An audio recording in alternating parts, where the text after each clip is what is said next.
But let's go into the bad. I have a list of some bad stuff. All right. And these are like kind of nitpicks, kind of not. On all of these things, I can look the other way. But it doesn't exactly make sense that Vesper's boyfriend was Quantum. This is like if you're really looking at the timeline. Remember we said last episode, Mr. White found out that Vesper was going to be involved in the whole Le Chiffre thing, the whole Casino Royale thing. So they immediately got to work kidnapping somebody close to her so they could control her. But apparently she'd been dating this guy for a while. She had a boyfriend, a French Algerian. They were very much in love. He was kidnapped by the organization behind Le Chiffre.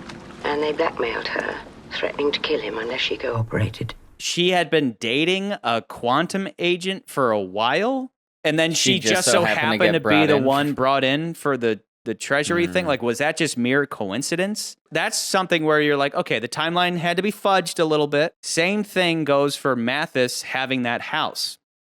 Because how much time has passed? Almost none. Like a week. They make it seem like Bond hits White, shoves him in a car, and then we're in Quantum. Yeah. Which we are. Here's the order of events. Bond has Mathis taken in, and then Bond has his whole starting to sail around the world with Vesper, and then Vesper dies, and M's like, well, this clears Mathis now, and he's like, no, keep sweating him. We just proved that she's guilty, not that he's innocent.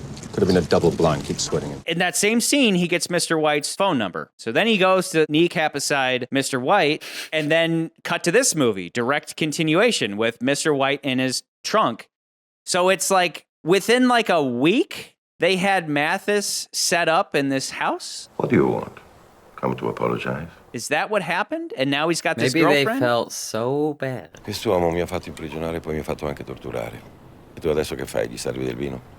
Poi quando hanno capito che non eri colpevole ti hanno anche comprato questa casa. In fondo gli devi qualcosa, no? Possibly, but it's like, They were like, they make it feel just like give it's him been that a while. one villa we have. Yeah, like, get him in there. Is it conceivable? Sure, but it's like, damn, that's a quick turnaround. This guy goes from like being in a That's prison like one cell of the most unbelievable things. Yeah. Well, sometimes I do wonder, like, we never really see the time between things happening. So it's not something I'm like, I notice, because you're like, That's well, what we I don't mean. know. We never know how much time has passed between specifically him going to get Mr. White. We don't know how much time passes in that scene. We don't know how much time between the horse race and then him going back to MI6 and them telling, okay, that we picked up this thing with the money. We don't know how long that's taken. So there could be potentially some time between there. That's my point. Is like we don't know, and that's where it works. But when you question it, it's like that is that's odd. Speaking of that, another one on that note is Bond is in Austria to see the opera. Remember, he tries to catch a flight, but his cards get canceled, and then cut, and we're in Italy. And the reason he's in Italy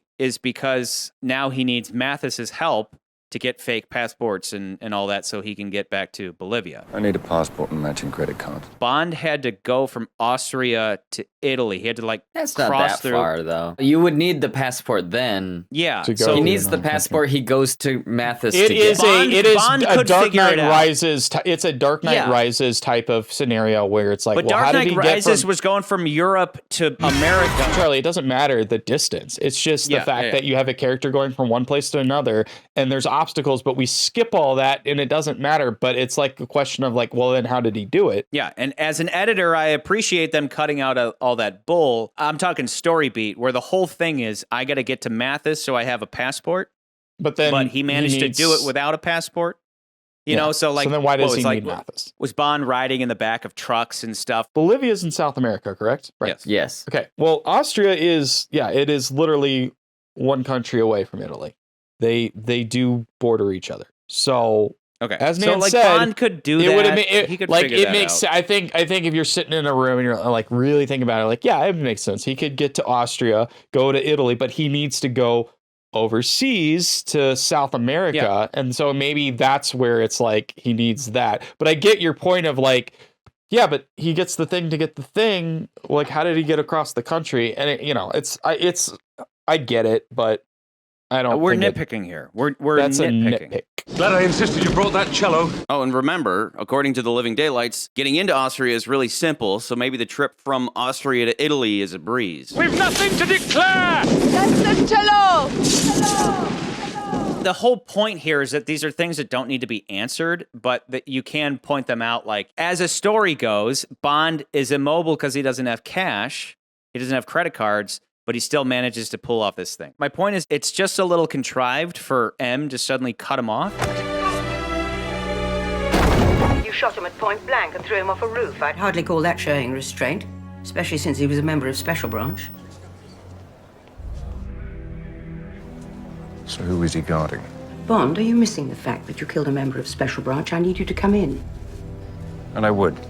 But right now, I need to find the man who tried to kill you. Go back to sleep. Connection terminated. Restrict Bond's movements. Cancel his cards. Put an alert on his passports, all of them. It's just a little sloppy because Bond doesn't bother explaining to M that he didn't kill the Special Branch guy.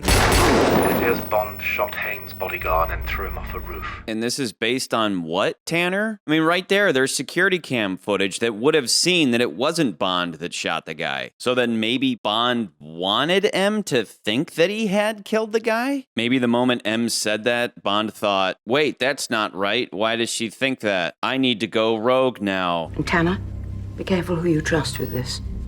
Hopefully you're a better judge of character than I am. You know, he's questioning who he can trust, so maybe he wanted to go rogue so nobody would know where he was just in case they'd been compromised. But all the same, losing his passport and credit cards didn't do him any favors, especially because it's not like rolling with Mathis kept him under the radar. MI6 still knew where he was going because they sent Strawberry to get him, and then Green invites Bond to the party, or maybe Mathis arranged it or whatever. But the point is that he's not exactly hiding from anybody, so it's all just a little loose. You've been invited to a party.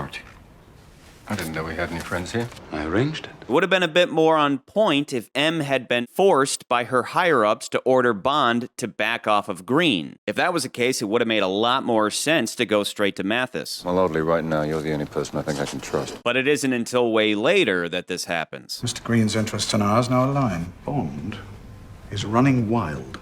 Pull him in, or the Americans will put him down. I like that Mathis comes back in, but it's kind of contrived, it's kind of forced. It's like, how do we get Bond on his own again? How do we have him go rogue again so that we have an excuse to bring in Mathis to then help him out? Another nitpick is on that boat chase, she's like, you're not one of Green's. You're not one of Green's!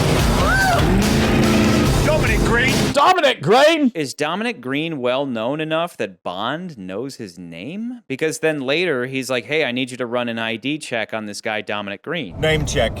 Dominic Green. Green. Might need a little more than that. There are a lot of Dominic Greens. Do you have a social security or passport number? No. His reaction would normally indicate that Green is a well-known figure. Like if she said, you're not one of Musk's, he'd say, Elon Musk. But we don't get that. Nobody knows who he is. Should be getting his picture now. Yep, that's him. This is what I mean. They're just like little things where I'm like, why did that stay in? It's like, just take that out. See the girl that just walked in here? Did you give her that? Tell her to call me. He already had Green Planet from the phone tracker thing. So instead, he could have just said, name check, Green Planet. And then they say, yeah, it's headed up by this guy, Dominic. But instead, Bond somehow already knew his name. Dominic Green! But whatever. These aren't movie killers. They're They just don't like matter weird that much. questions. Yeah, they don't matter that much.